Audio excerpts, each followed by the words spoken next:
আচ্ছা, ম্যাট্রিক্স জিনিসটা হলো তোমার কতগুলো সংখ্যা বা রাশিগুলোকে তুমি কলাম বা সারি আকারে যেভাবে প্রকাশ করবে সেটাই তোমার ম্যাট্রিক্স হবে। যেমন আমি যদি তোমার এখানে লিখি, ধরো 1 লিখলাম, 2 লিখলাম, এখানে 3 লিখলাম, 4 লিখলাম, আমি ওদেরকে থার্ড ব্র্যাকেট দিয়ে ঢেকে দিলাম অথবা ফার্স্ট ব্র্যাকেটও এখানে ইউজ করা যেতে পারে। যাই হোক, তুমি কি দেখো, তুমি কিন্তু সংখ্যাগুলোকে, এটাকে বলা হয় সারি, এইভাবে খাড়া অবস্থাকে বলা হয় কলাম বলা হয়। তো সংখ্যাগুলোকে আমি সারি এবং কলাম আকারে প্রকাশ করার প্রক্রিয়াকেই তোমার ম্যাট্রিক্স বলা হয়ে থাকে। ম্যাট্রিক্স তোমার বিভিন্ন প্রকার কাজে ব্যবহার করা হয়ে থাকে এবং এই ম্যাট্রিক্সের এই ভিতরে যে সংখ্যাগুলো আছে অর্থাৎ উপাদানগুলো, এদেরকে ভুক্তি বলা হয়। সারি কোনগুলো? যেমন ধরো এই যে একটা সারি, এই যে দুইটা সারি, এদেরকে সারি বলা হয়। আর কলাম কোনগুলো? এই যে তোমার লম্বভাবে যে জিনিসটা অবস্থান করছে, এদেরকে বলা হচ্ছে কলাম। অর্থাৎ আমার এই ম্যাট্রিক্সের মধ্যে 1 আর 3 হলো কলাম, 2 আর 4 হলো একটা কলাম, অর্থাৎ এইটা কলাম। এবং সারির কথা যদি আমি বলি, সারি হবে 1 আর 2 হবে একটা সারি, 3 আর 4 হবে আরেকটা সারি। তো কতগুলো সংখ্যা বা কতগুলো রাশি নিয়ে তোমার যদি সারি এবং কলাম আকারে তাদেরকে প্রকাশ করা হয়, সেই জিনিসটাই হবে তোমার ম্যাট্রিক্স। এবং ম্যাট্রিক্সের মধ্যকার উপাদান সংখ্যাগুলোকে তোমার বলা হয় ভুক্তি। এই ভুক্তির মধ্যে তাদেরকে সারি এবং কলাম আকারে প্রকাশ করা হয়ে থাকে। তারপরে ব্যাপার হলো ম্যাট্রিক্সের ক্রম বা আকার। আচ্ছা, আমি যখন একটা ম্যাট্রিক্স লিখবো, ধরো 1 2 3 4 5 6 7 8 9, ধরো আমি এরকম একটা ম্যাট্রিক্স এখানে লিখলাম।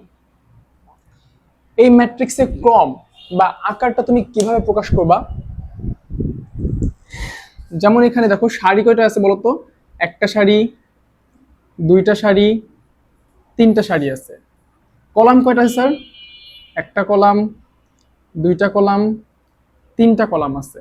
তাহলে এটাকে প্রকাশ করবে তিনটা সারি, তিনটা কলাম, এইভাবে। এটাকে তোমার অর্ডার বলা হয়ে থাকে, 3 by 3 অর্ডার। ওকে, এই ম্যাট্রিক্সের তিনটা সারি, তিনটা কলাম। আমি বলতেছি কিন্তু বাই, বাট তুমি এখানে দেখে বলছো এখানে তো গুণ, আপনার তো এখানে ইনটু বলা কথা, বাই মানে তো আমরা ভাগ বুঝাই।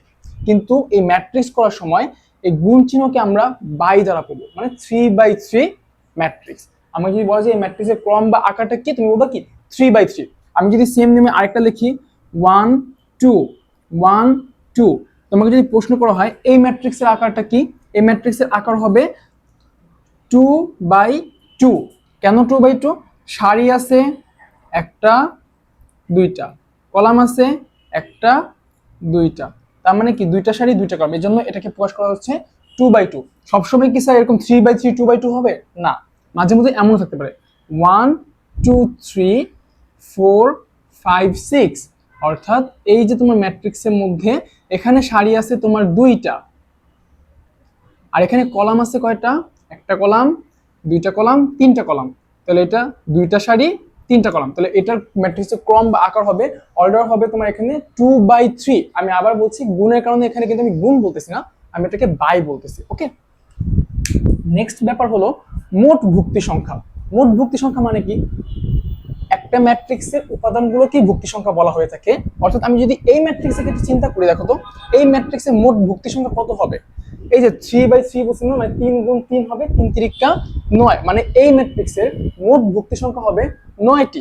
আবার যদি এই ম্যাট্রিক্সের ক্ষেত্রে বলি আকার কত ছিল? 2 by 2 ছিল, তাহলে এই ম্যাট্রিক্সের মোট ভুক্তি সংখ্যা হবে 2 গুণ 2 মানে 4। এই ম্যাট্রিক্সের সময় কি হবে? মোট ভুক্তি সংখ্যা হবে 2 গুণ 3 6। একটা কিন্তু আরেকটার সাথে কানেক্টেড আছে। আবার খেয়াল করো সারি ম্যাট্রিক্স। সারি ম্যাট্রিক্স কোনগুলা? যেগুলো জাস্ট একটা সারি থাকবে। যেমন ধরো আমি বললাম এ হলো এমন একটা ম্যাট্রিক্স যে শুধুমাত্র একটা সারি নিয়ে অবস্থান করছে, তাহলে এইটা হলো তোমার একটা সারি ম্যাট্রিক্স। দেখো সে কিন্তু সারি আকারে করা হয়েছে। আমি যদি বলি a equal to 1 2 3, ও কি কলাম আকারে আছে না? এই জন্য এটাকে বলা হবে কলাম ম্যাট্রিক্স, আর এটাকে বলা হবে সারি ম্যাট্রিক্স। খুব ইজি ইজি ব্যাপারগুলো। আমাদের নেক্সট টপিক হলো তোমার বর্গ ম্যাট্রিক্স। বর্গ ম্যাট্রিক্স কোনগুলা? আচ্ছা, একটু যেমন ধরো আমি এখানে লিখলাম 1 2 3 1 2 3 1 2 3, দেখো এরকম আসছে। আমি যে 1 2 3 1 2 3 লিখছি, এতে কি তোমার তিনটা সারি, তিনটা কলাম আসছে না? তার মানে ওর অর্ডারটা কি হবে? 3/3 হবে না? তো এরকম যদি 3/3 অথবা 2/2 অথবা 1/1 অথবা 4/4 মানে এরকম সেম সেম যদি থাকে, সেই ক্ষেত্রে তোমার সেটা কি হবে? বর্গ হবে। ব্যাপারটা বোঝা গেছে? এই জন্য এটাকে বর্গ ম্যাট্রিক্স বলা হয়। কারণ ব্যাপারটা হলো তুমি 3/3 কত লিখবে, কিন্তু ব্যাপারটা আসতো 3 স্কোয়ার। এই স্কোয়ার জন্য এটাকে বলা হচ্ছে তোমার বর্গ ম্যাট্রিক্স। ওকে, আমার যদি 2/2 আসতো তাহলে কি হয়ে যাচ্ছে, এটা আবার 2 স্কোয়ার।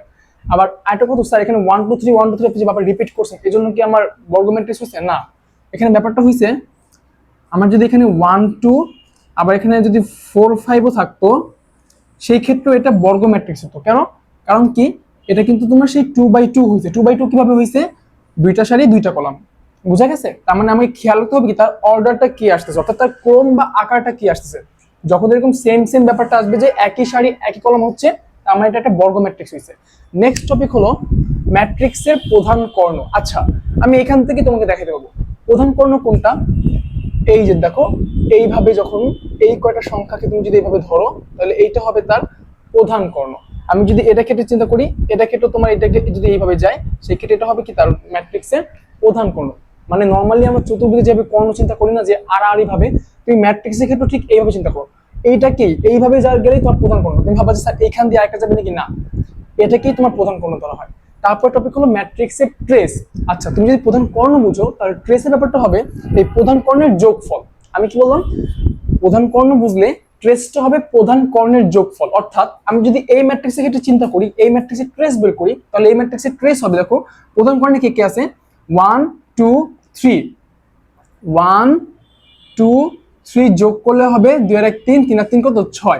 তার মানে আমাকে যদি প্রশ্ন করে ম্যাট্রিক্সের ট্রেস কত, এই ম্যাট্রিক্সের ট্রেস হলো 6। বুঝা গেছে? নেক্সট টপিক হলো কর্ণ ম্যাট্রিক্স। কর্ণ ম্যাট্রিক্স কিরকম হবে? আচ্ছা, আমি প্রধান কর্ণ বুঝছি, প্রধান কর্ণ থেকে আমি ম্যাট্রিক্সের ট্রেস বুঝছি। এখন যদি কর্ণ ম্যাট্রিক্স বলতে, অবশ্যই এটার থেকে কর্ণের খেলা আছে। এটা এরকম হবে, এমন একটা ম্যাট্রিক্স যে ম্যাট্রিক্সের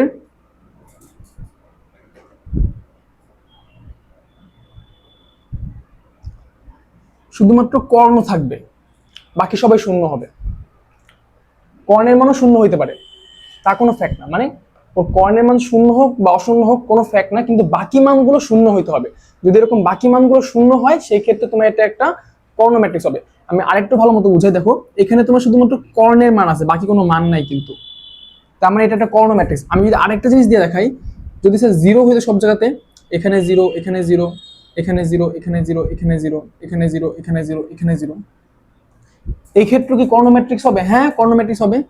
কর্ণ ম্যাট্রিক্স সবসময় হবে, শূন্য থাকুক বা না থাকুক, কিন্তু কর্ণ বাদে অন্য কোনো মান থাকা যাবে না, তাহলে সেটা আবার কর্ণ ম্যাট্রিক্স হবে না। যেমন আমার যদি ব্যাপারটা এমন হইতো যে ধরো 1 2 3 0 2 0 3 0 3, এটা কিন্তু কর্ণ ম্যাট্রিক্স হবে না। দেখো এখানে কেন কর্ণ ম্যাট্রিক্স হবে না? এখানে কর্ণের মান আছে প্লাস কর্ণের বাইরেও মান আছে, সেই ক্ষেত্রে কি তোমার এটা তো জিরো হইতে পারতেছে না। যে একমাত্র যখন কর্ণের মান বাদে বাকি সবকিছু তোমার জিরো হবে, সেই ক্ষেত্রে সেটা হবে কর্ণ ম্যাট্রিক্স। এবং কর্ণের মানগুলো তোমার শূন্য হতে পারে, অশূন্য হতে পারে। যেমন এ দেখো, শূন্য ছিল তখনও কর্ণ ম্যাট্রিক্স হয়েছে, যখন অশূন্য ছিল সেই ক্ষেত্রে কিন্তু এটা কর্ণ ম্যাট্রিক্স হয়েছে। নেক্সট টপিক হলো স্কেলার ম্যাট্রিক্স। স্কেলার ম্যাট্রিক্স ব্যাপারটা কি? কর্ণ ম্যাট্রিক্সে আমরা শিখছিলাম জাস্ট কর্ণ থাকবে, সে শূন্য হতে পারে, অশূন্য হতে পারে, কোনো ফ্যাক্ট না, কিন্তু কর্ণ বাদে অন্য কারো মান থাকতে পারে না, তাহলে এটা কর্ণ ম্যাট্রিক্স। আর স্কেলার ম্যাট্রিক্স কি হবে? সেই ম্যাট্রিক্সের মধ্যে ধরো 1 দিয়ে না, আমি এ দিয়ে বুঝাই এটাকে, 0 a 0 0 0 a, ওর মধ্যে যে কর্ণ ম্যাট্রিক্সটা থাকবে, সেই কর্ণ ম্যাট্রিক্সকে তোমার একই রকম হইতে হবে, মানে সেম থাকতে হবে। এই ক্ষেত্রে দেখো প্রত্যেকটা এ হইছে, এর পরিবর্তে 2 থাকতে পারতো, 2 এর পরিবর্তে 3 থাকতে পারতো। অর্থাৎ ব্যাপারটা হলো আমার যে কর্ণ ম্যাট্রিক্স থাকবে সে সেম থাকবে। যদি সেম থাকে সেই ক্ষেত্রে এটাই হবে তোমার স্কেলার ম্যাট্রিক্স। বুঝা গেছে? স্কেলার ম্যাট্রিক্স বুঝলে অভেদক ম্যাট্রিক্সও বুঝবা। এখানে তোমার বলছেন সেম থাকতে হবে। অভেদক ম্যাট্রিক্স মানে তোমার একক ম্যাট্রিক্স। অভেদক ম্যাট্রিক্সের অপর নাম হলো তোমার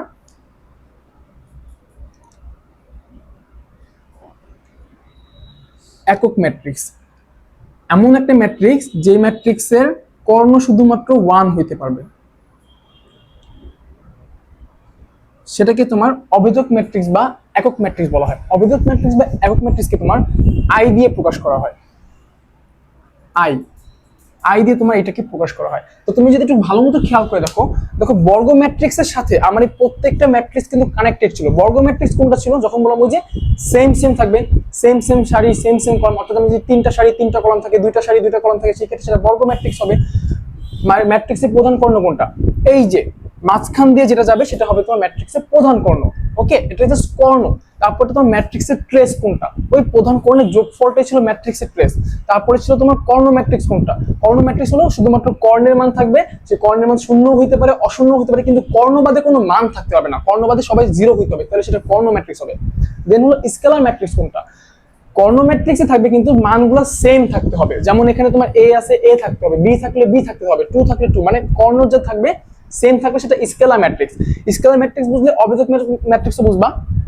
অবেজক ম্যাট্রিক্সে শুধুমাত্র মানগুলো 1 থাকতে হবে, যদি 1 থাকে সেই ক্ষেত্রে সেটা তোমার অবেজক ম্যাট্রিক্স হবে। ওকে, আমাদের নেক্সট টপিক হলো ত্রিভুজাকার ম্যাট্রিক্স। ত্রিভুজাকার ম্যাট্রিক্স বলতে তুমি কি বোঝাচ্ছে, যেই ম্যাট্রিক্সটা ত্রিভুজাকৃতি নেবে সেটাই তোমার ত্রিভুজাকার ম্যাট্রিক্স। যেমন আমি যদি বলি একটা ম্যাট্রিক্স তোমার এরকম আকার গঠন করছে যে 1 2 3 0 3 2 0 0 1, একটু খেয়াল করে দেখো, এটা কিন্তু তোমার একটা ত্রিভুজাকৃতি হয়েছে।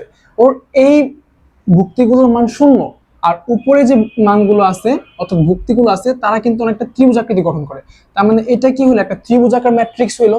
এরকম ত্রিভুজাকার ম্যাট্রিক্স আছে দুই রকম, কারণ ত্রিভুজ উপরেও হইতে পারে নিচেও হইতে পারে। যদি উপরে ত্রিভুজ গঠন করে এরকম ভাবে তাহলে হবে ঊর্ধ্ব ত্রিভুজাকার ম্যাট্রিক্স, আর যদি নিচে উৎপন্ন করে সেটা হবে তোমার নিম্ন ত্রিভুজাকার ম্যাট্রিক্স। যেমন আমার আরেকটা কিন্তু এরকম হইতে পারে যে এটা ত্রিভুজ কিন্তু উপরে গঠন হচ্ছে, তাই এটাকে বলা হবে তোমার ঊর্ধ্ব ত্রিভুজাকার ম্যাট্রিক্স।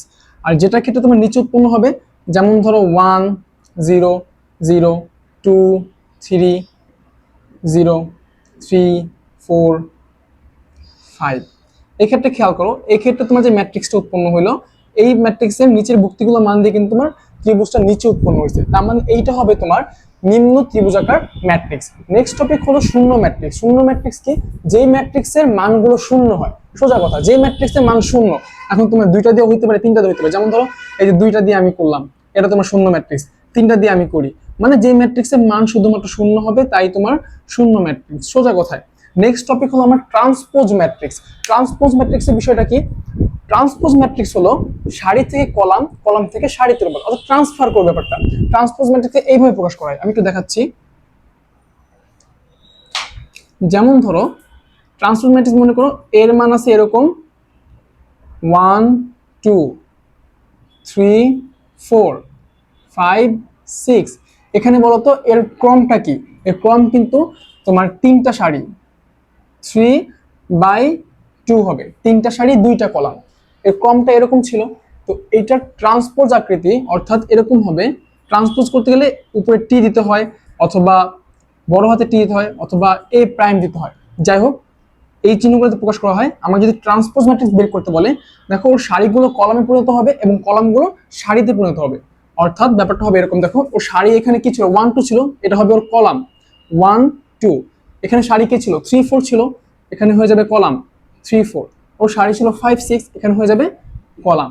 তার মানে আমার এ এর ট্রান্সপোজ ম্যাট্রিক্স হবে এইটা, ছিল 3/2, হয়ে গেছে এখন কি 2/3।